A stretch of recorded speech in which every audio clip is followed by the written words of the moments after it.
Cave diving is often called the most dangerous sport on Earth. Imagine being hundreds of feet underwater, inside a rock maze, in total darkness. If your light fails, you're blind.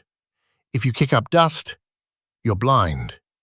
And if you panic, you don't come home. Today, we are looking at the 10 worst cave diving disasters in history. From the depths of South Africa to the tight squeezes of Utah. These are the stories of what happens when the earth swallows you whole. We start in Dahab, Egypt, at a place called the Blue Hole. It's nicknamed the Divers' Cemetery because over 100 divers have died here. But one death is famous because we saw it happen. Yuri Lipski was a recreational diver. In April 2000, he decided to dive the famous Arch, a tunnel connecting the hole to the open ocean. But the Arch is at 55 meters, 180 feet, deep.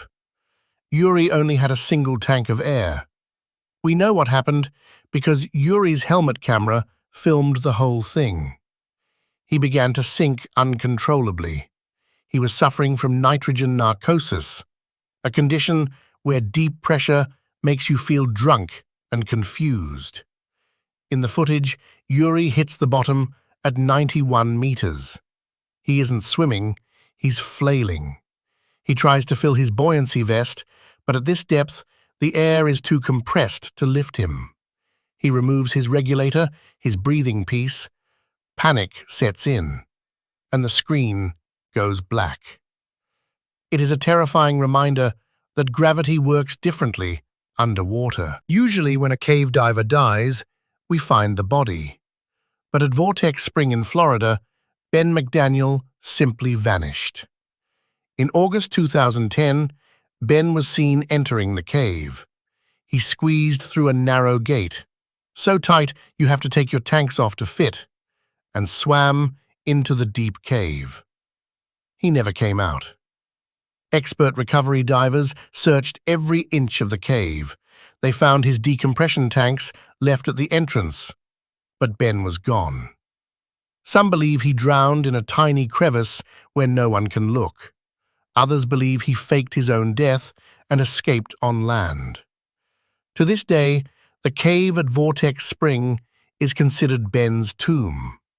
But without a body, it remains one of the diving world's biggest unsolved mysteries.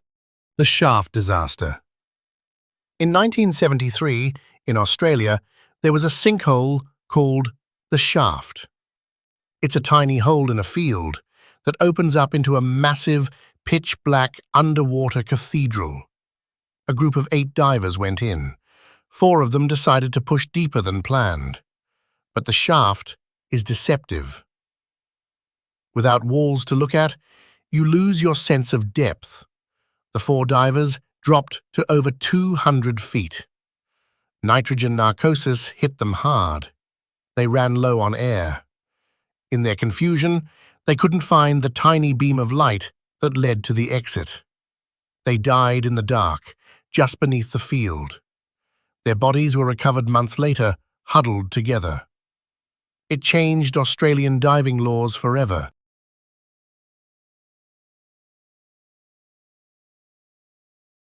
The record-break Guy Garman, known as Doc Deep, wasn't an explorer.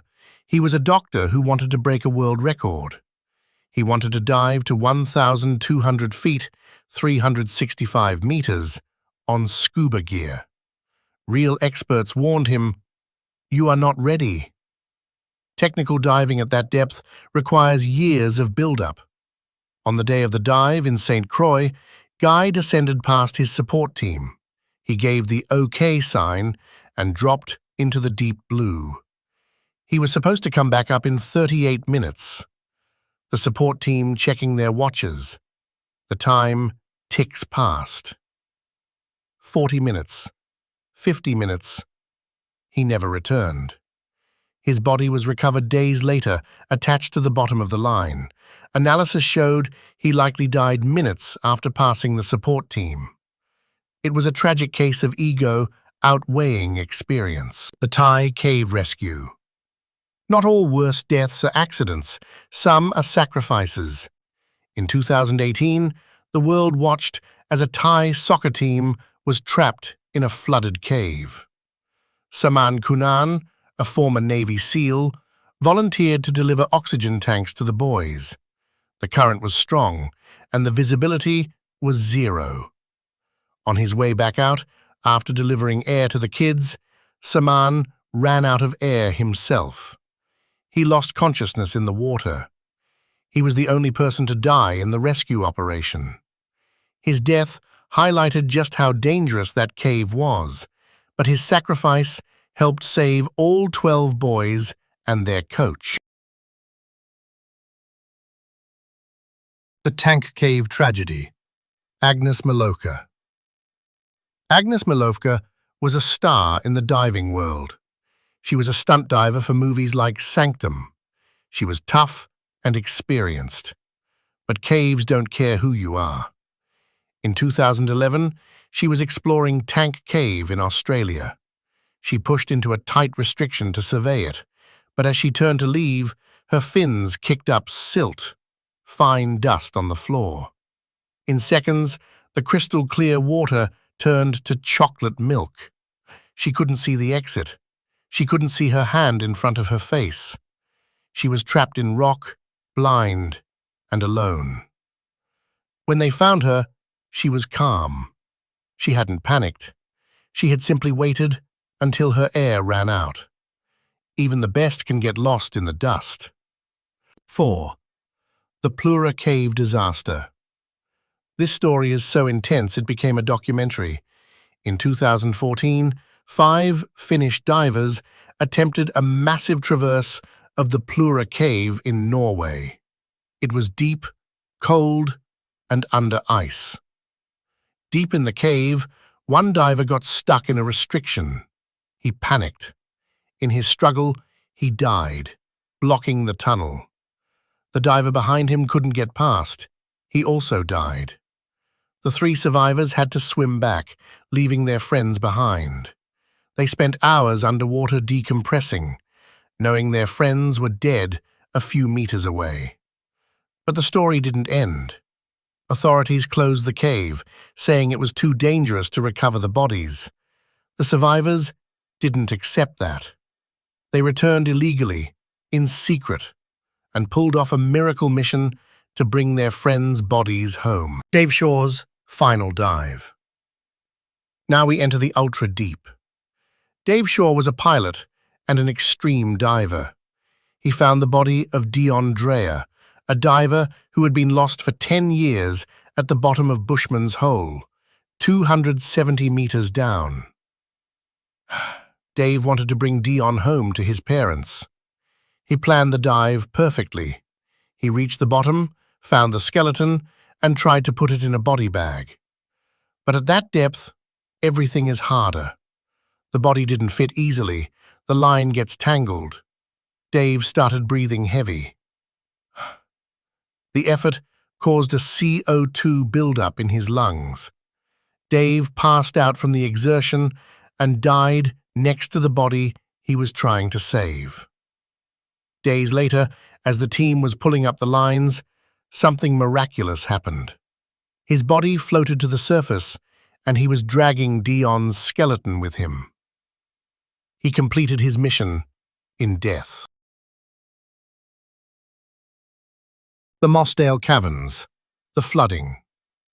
This technically started as caving, but it ended as a dive.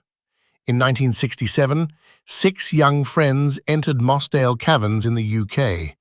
It was a fun adventure until it started to rain. The cave entrance sits in a creek bed.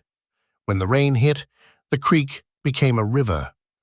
The water had only one place to go, inside. The caverns flooded instantly. The 6 men were in a section called the Far Marathon. They scrambled to a high shelf, breathing the last pockets of air. Rescuers tried to dam the river, but it was too late. All 6 drowned in the dark, cold mud. It remains the worst caving disaster in British history. Their bodies were left inside, and the tunnel was sealed with concrete to become their grave. The Nutty Putty Incident. John Jones. And finally, the story that gives everyone nightmares. John Jones. In 2009, John was exploring the Nutty Putty Cave in Utah. He was looking for a passage called the Birth Canal. He made a wrong turn. He crawled headfirst into a fissure measuring only 10 inches by 18 inches. John slid down and got stuck. He couldn't move backward. Gravity was pulling blood into his brain. Rescuers worked for 26 hours. They even set up a pulley system to pull him out.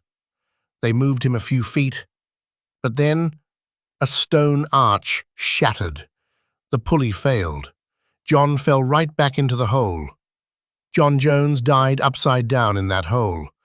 Because it was too dangerous to retrieve his body, the officials sealed the cave permanently. John is still there today, entombed in the rock.